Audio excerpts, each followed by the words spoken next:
The original lyrics were about a baby dying in its crib. The drummer did not know what the Sandman was. The riff was the very first one the guitarist had ever written in his life.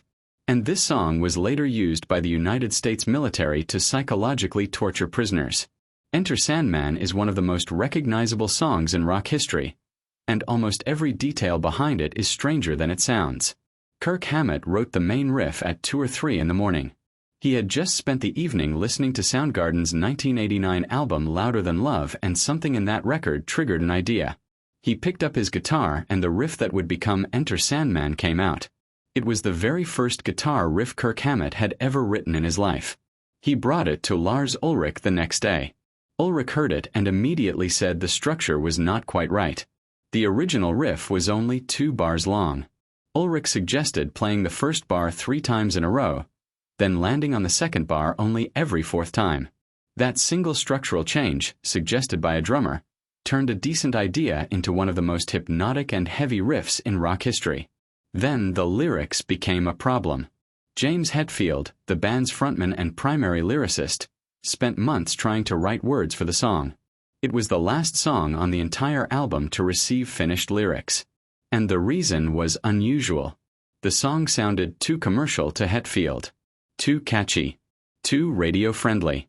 To counterbalance the clean sound, he deliberately wrote the darkest lyrics he could imagine. The original version of Enter Sandman was about a baby dying suddenly in its crib, a reference to sudden infant death syndrome. The line that would eventually become off to Never Never Land was originally Disrupt the Perfect Family. The Sandman was not a folklore figure. In Hetfield's original version, the Sandman was a killer of infants. Then producer Bob Rock and Lars Ulrich sat Hetfield down and told him the lyrics were not as good as they could be. Hetfield described his reaction years later to Guitar World magazine. He said, "That pissed me off so much. I was like, forget you, I'm the writer here." That was the first time anyone had ever challenged his lyrics directly, and he hated every second of it. Then he went home, sat with the feedback for 2 weeks, and rewrote the entire lyric. The new version reframed the Sandman as a twisted, threatening version of a children's folklore figure, the kind of thing adults whisper to children to make them sleep, but here turned sinister and manipulative. Hetfield later said he wanted to explore how kids get manipulated by what adults say.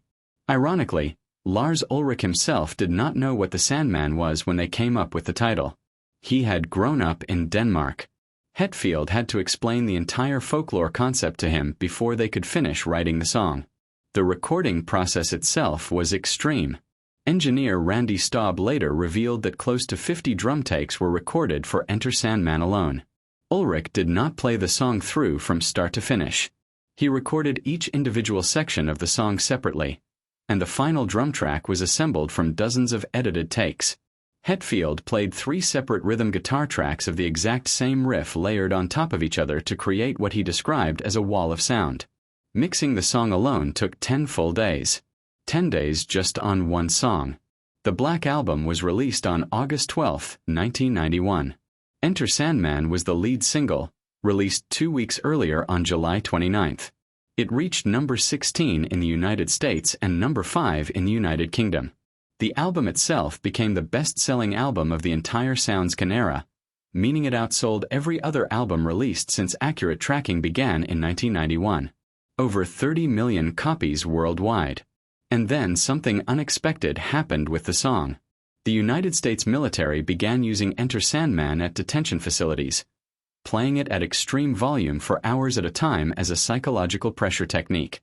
Kirk Hammett was asked about this and said he felt the band should be paid royalties for it. Hetfield said it was strange and surreal, but did not disavow the music itself. 70% of Americans mishear the line "exit light," enter night as eggs and light, end all nights. The actual lyric is one of the most correct and precise lines in the song, and the majority of the country has been singing it wrong for 30 years. The riff that Kirk Hammett wrote at 3 in the morning, the very first riff he had ever written, inspired by a Soundgarden album, restructured by a Danish drummer, nearly rejected over lyrics about infant death, took 10 days just to mix, and then became the most commercially successful metal song in history.